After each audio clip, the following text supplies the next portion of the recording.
Genius Kids.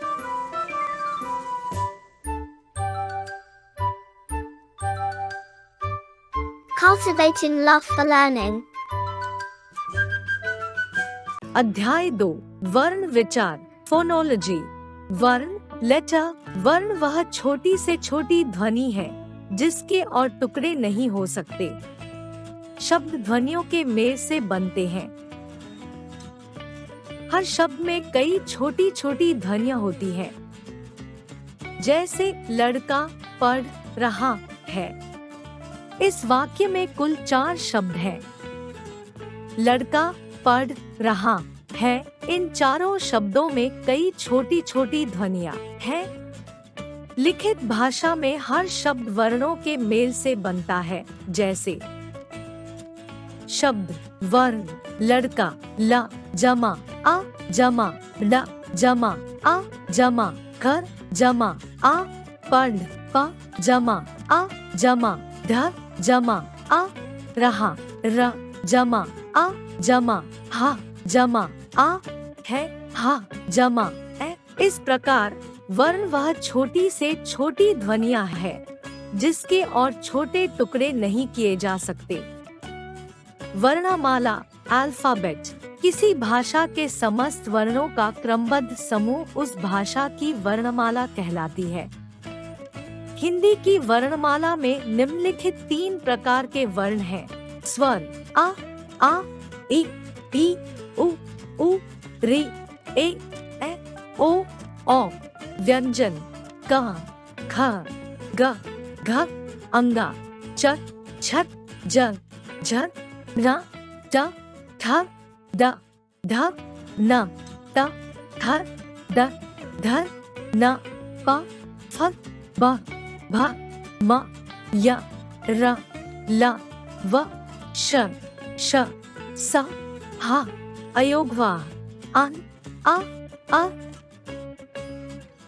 इस प्रकार वर्णों का क्रमबद्ध समूह उस भाषा की वर्णमाला कहलाती है। स्वर वोवेल्स जो वर्ण किसी दूसरे वर्ण की सहायता के बिना बोले जाते हैं, उन्हें स्वर कहते हैं। स्वरों को बोलते समय मुख के भीतर की हवा बिना रुकावट के बाहर निकलती है। स्वरों की संख्या 11 है। आ इ उ रि ए ओ औ। स्वर के भेद काइंड ऑफ वोवेल्स। हिंदी वर्णमाला में स्वर के 2 भेद होते हैं। 1 ह्रस्व स्वर, 2 दीर्घ स्वर। 1 ह्रस्व स्वर शॉर्ट वोवेल जिस स्वरों को बोलने में कम समय लगता है, उन्हें ह्रस्व स्वर कहते हैं। ह्रस्व स्वर 4 है। अ इ उ रि। व्यंजन के साथ इनकी मात्राएं लगती हैं, जैसे ई छोटी ई की मात्रा, उ छोटी उ की मात्रा, री की मात्रा। स्वर की कोई मात्रा नहीं होती है, परंतु व्यंजनों का उच्चारण अ के बिना नहीं होता है। 2 दीर्घ स्वर लॉन्ग वोवेल जिस स्वरों को बोलने में अधिक समय लगता है, उन्हें दीर्घ स्वर कहते हैं। दीर्घ स्वर है आ इ उ ए ओ औ। व्यंजन के साथ दीर्घ स्वरों की भी मात्राएं लगती हैं, जैसे आ की मात्रा, ई बड़ी ई की मात्रा, उ बड़ी उ की मात्रा, ए की मात्रा, ए की मात्रा, ओ की मात्रा, औ की मात्रा। व्यंजन कॉन्सोनेंट जो वर्ण स्वर की सहायता से बोले जाते हैं, उन्हें व्यंजन कहते हैं। व्यंजन को बोलते समय मुख के भीतर की हवा रुकावट के साथ बाहर निकलती है। हिंदी वर्णमाला में अतिरिक्त व्यंजनों के साथ व्यंजनों की कुल संख्या 35 है। क ख ग घ अंगा च छ ज झ न ट ठ द ध न त थ द ध न प फ ब भ म य र ल व श श स ह। अतिरिक्त व्यंजन ल ध व्यंजनों को बोलते समय मुख के अंदर की वायु कंठ जीभ, दांत, ओठ और तालु आदि से टकराती है।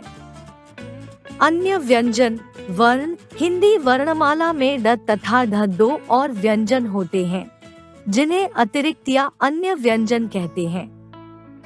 यह व्यंजन शब्द के बीच में या अंत में प्रयुक्त होते हैं, जैसे सड़क, जड़, पढ़ना, गढ़। कवर के ही ड और ढ के नीचे बिंदु लगाने पर ध्वनि बदल जाती है। ड व ड तथा ढ व ढ के दिए गए कुछ शब्द पढ़िए व अंतर समझिए। डाली, पेड़, ढेर, पढ़ना, निडर, सड़क, ढलान, बूढ़ा। इसके अलावा नुक्तायुक्त क, ख, ग, ज, फ आगत वर्णों का भी प्रयोग होता है। ये आगत वर्ण क, ख, ग, ज, फ वर्णों के विकसित रूप हैं।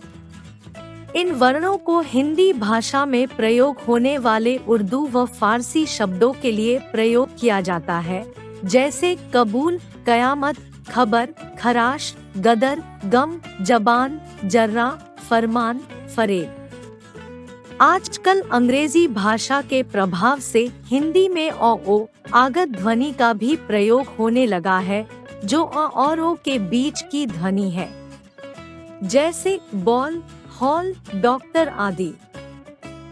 आ और ओ में अंतर देखिए। बाल, शरीर के बाल, बॉल, गेंद, हाल, हालचाल, हॉल, एक बड़ा कमरा, काफी, पर्याप्त, कॉफी, एक पेय पदार्थ।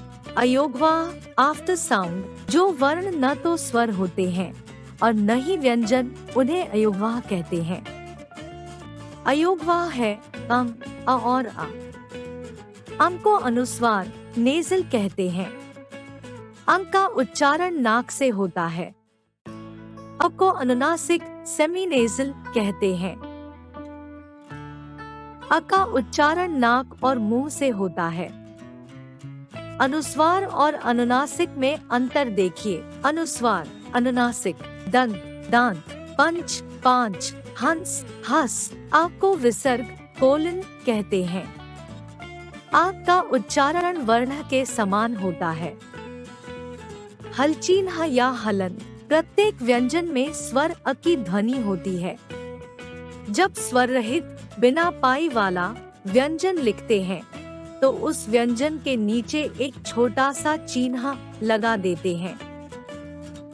इस चिन्ह को हलचिन्ह या हलंत कहते हैं, जैसे लड्डू, गड्ढा, चिन्ह, मिट्टी आदि।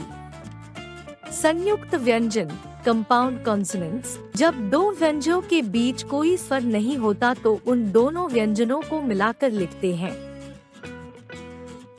मिलाकर लिखे गए व्यंजनों को संयुक्त व्यंजन कहते हैं, जैसे कर, जमा, श, बराबर, क्षा, क्षय, क्षण, क्षमा, कक्ष, त, जमा, र, बराबर, त्रा, त्रस, छत्र, पत्र, नेत्र, ज, जमा, र, बराबर, ज्ञा, ज्ञे, ज्ञप्ति, ज्ञान, ज्ञापन, श, जमा, र, बराबर, श्र, श्रद्धा, श्रमिक, श्रवण, श्रम। व्यंजनों को संयुक्त करने की विधियाँ। एक, जिन व्यंजनों 22 व्यंजन में खड़ी पाई होती है, उन व्यंजनों को स्वर रहित आधा करने के लिए पाई हटाकर अगले वर्ण में जोड़ देते हैं, जैसे ग्वाला, राज्य, ख्याल, सत्य, मक्खन, अच्छा, प्यास, प्याज, मच्छर आदि। ख, ग, घ, च, ज, झ, या, न, त, थ, ध, न, प, ब, भ, म, य, ल, व, श, श, स। दो, क, फ को स्वर रहित आधा करने के लिए इन्हें क, फ के रूप में लिखकर अगले वर्ण में जोड़ दिया जाता है, जैसे क्यारी, क्यों, मुफ्त, शक्ल, रफ्ता, रफ्तार, दफ्ती, दफ्तर आदि। तीन, कुछ व्यंजनों में पाई नहीं होती, उनमें हलंत लगाकर उन्हें स्वर रहित किया जाता है और फिर अगले वर्ण में जोड़ दिया जाता है, जैसे विद्या, गड्ढा, मिट्टी, पाठ्य आदि। चार, र को स्वर रहित रूप में र लिखा जाता है और फिर अगले वर्ण में जोड़ दिया जाता है, जैसे गर्व, धर्म, खर्चा, आशीर्वाद आदि। र के पहले यदि कोई आधा व्यंजन हो तो र को स्वर रहित रूप में र लिखा जाता है और उस वर्ण में नीचे जोड़ दिया जाता है, जैसे भ्रम, प्रति, ग्रह, भद्र, श्रम, छत्र, यात्रा आदि। इनके अतिरिक्त र वर्ण का प्रयोग निम्नलिखित रूप में भी होता है, जैसे ट्रक, राष्ट्र, ड्रेस आदि।